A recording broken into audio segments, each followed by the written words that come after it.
ప్రియ సహోదరుడుగాను.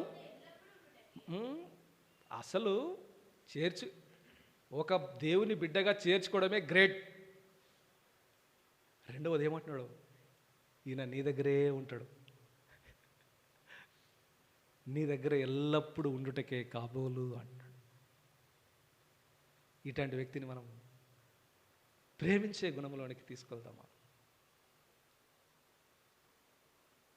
భక్సింగ్ uncle ఒకసారి ఒక స్థలంలోనికి పరిచర్యకి పోయినాడు. పరిచర్యకి పోతే ఆ పరిచర్య వెళ్ళిన తర్వాత దాదాపుగా ఒక పరిచర్య చేసి వెనక్కి వచ్చిన ఒక 2 సంవత్సరాలకి తిరిగి మళ్ళీ అదే స్థలానికి పరిచర్యకి పోయిందంట. పరిచర్యకి పోతే ఆ ఊర్లో ఒక చిన్న చర్చి ఉందంట. ఒక చిన్న చర్చి ఉంది. ఆ చర్చిలో యేసుక్రీస్తు ప్రభు అనే మాట, ఒక చిన్న మాట రాసిరంట. ఒక చిన్న మాట రాస్తే భక్సింగ్ అంకుల్కి ఈ వ్యక్తి ఎవరో నేను తెలుసుకోవాలా, నేను వచ్చినప్పుడు సంఘం లేదు, తర్వాత ఈ సంఘం ఎట్లయింది అని చెప్పేసి అక్కడ ఒక వ్యక్తిని పిలిచిండంట. అయ్యా ఈ సంఘం ఎట్లయింది చెప్పంటే, అయ్యా పెద్ద ఆయన కూర్చోండి చెప్తారని చెప్పడం ఆరంభించాడంట. మనల్ని బ్రిటిష్ వాళ్ళు మనల్ని పరిపాలించేటువంటి కాలంలో ఒక తెల్ల దొర దగ్గర ఈ వ్యక్తి అంటే ఎవరైతే ఈ మందిరం కట్టిండో ఆయన పేరు సుబ్బయ్య అంట. సుబ్బయ్య. ఈ సుబ్బయ్య ఈయన ఏం చేశాడంట, ఈ జిహెచ్ఎంసీలో ఇల్లు మామూలుగా ఊడుస్తుంటారు చూడండి, కసు ఊడుస్తుంటారు కదా, కసు ఊడ్చడము, వాళ్ళు ఏదైనా చెప్తే పని వినడం, ఇట్లాంటి దాంట్లో ఈ చర్చి కట్టినటువంటి వ్యక్తి పేరు సుబ్బయ్య అనమాట. ఆ సుబ్బయ్య పిలిచి ఆయన పిలవండి, సుబ్బయ్యని పిలవండి, ఆయన్ని మీకు బాగా చెప్తాడంటే ఆ సుబ్బయ్యని పిలిపించాడట.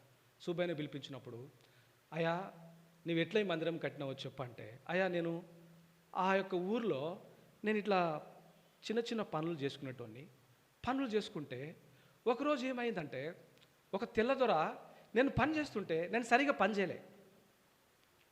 నేను సరిగా పని చేయకపోతే ఆయన ఏం చేసినట్ట, ఒక్కసారి ఏసి చంపకి చల్లుమని కొట్టినాడు. అంతకుముందు యేసు ప్రభు నమ్ముకోలే సుబ్బయ్య. ఒక్క దెబ్బ కొట్టే లోపల సరే ఇంకా వాళ్ళు పని చేయలేదు కాబట్టి కొట్టినారు అనుకొని చెప్పేసి తిరిగి ఇంటికి వచ్చిండంట. ఆ తెల్లదొర కూడా ఆయన ఇంటికి ఆయన వెళ్ళిపోయిందంట. వెళ్ళిపోతే ఆ రాత్రి ప్రభు మాట్లాడుతున్నాడంట. ఎవరితో? తెల్లదొరతో. ఏమంటున్నాడు, నువ్వు వెళ్ళి ఆ వ్యక్తికి సారి చెప్పు.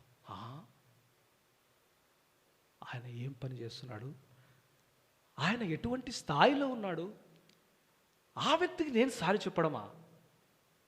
కొంతసేపు పోరాడినాడంట. తిరిగి ఆ తెల్లదొర దేవుని మాటకు విధేయత చూపించి ఆ రాత్రికాల సమయంలో, రాత్రి దాదాపు 10-12 అవుతుందంట, ఆ రాత్రికాల సమయంలో సుబ్బయ్య ఇంటికి వచ్చిండంట. సుబ్బయ్య అన్నాడంట.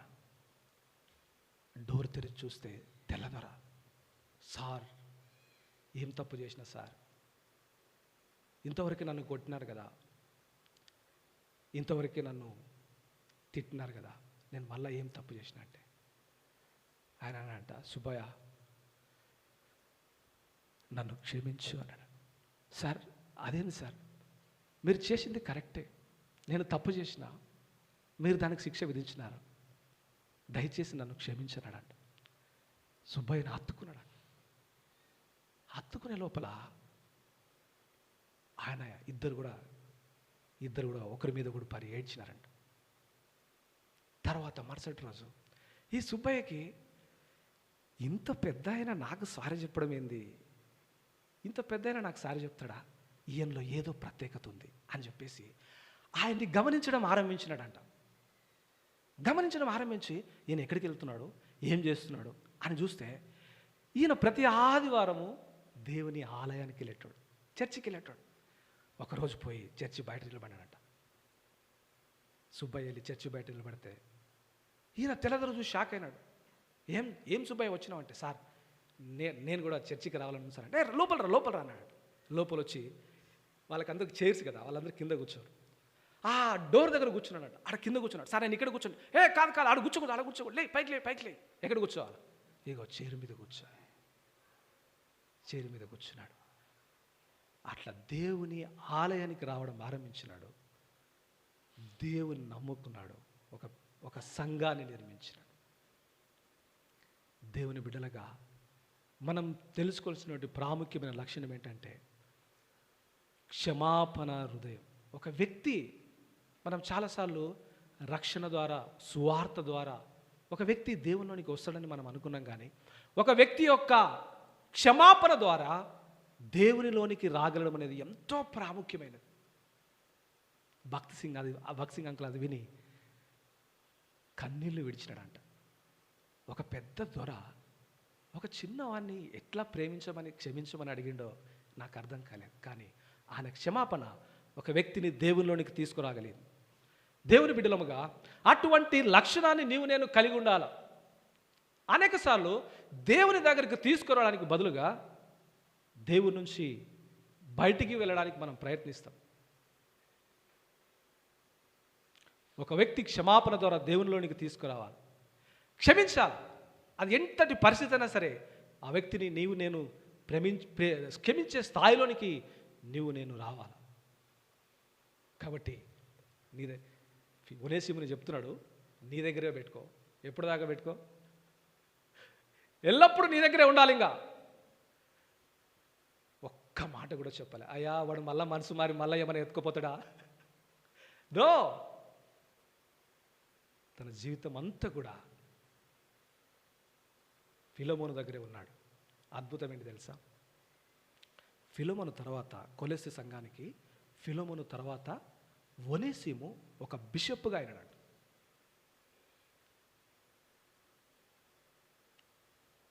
ఒక వ్యక్తి క్షమాపణ ద్వారా అనేక మంది జీవితాలు కట్టబడతాయి. ఒక వ్యక్తి క్షమాపణ ద్వారా అనేకమైనటువంటి ఉన్నతమైన స్థానంలోనికి ఆ వ్యక్తి రాబడతాడు. అట్టి క్షమాపణ హృదయాన్ని దేవుని బిడ్డలముగా నీవు నేను కలిగి ఉండాలి. వీళ్ళిద్దరినీ ఎట్లా సమాధాన పరుస్తున్నాడంటే, ఐదవదిగా పౌలు ఈయనేమో నా నా నా బద్ధకములో కలిగిన నా కుమారుడు అంటాడు, ఆయన్నేమో సహోదరుడా అంటాడు. మీరిద్దరూ ఏం చేయాలి? నీ ఉపకారము బలవంతము కాక ఎట్లుండాలంట? స్వేచ్ఛపూర్వక. ఆ మాట చదువుకొని మనం బలలో పాలు పొందుతాం. 14 వచనం, మొదటి అధ్యాయం 14 వచనం. నీ ఉపకారము బలవంతము చేతనైనట్టు కాక స్వేచ్ఛాపూర్వకమైనదిగా ఉండవలనని నీ సమ్మతి లేకే ఏమీ చేయుటకు. ఇప్పుడు చూడండి, ఈ ఫిలోమోను అపోస్తుడైన పౌలు ద్వారా రక్షణలోనికి వచ్చినాడు. ఇప్పుడు మన ద్వారా ఒక వ్యక్తి రక్షించమంటాం అనుకో, మనం ఏం చేస్తాం? కూర్చో,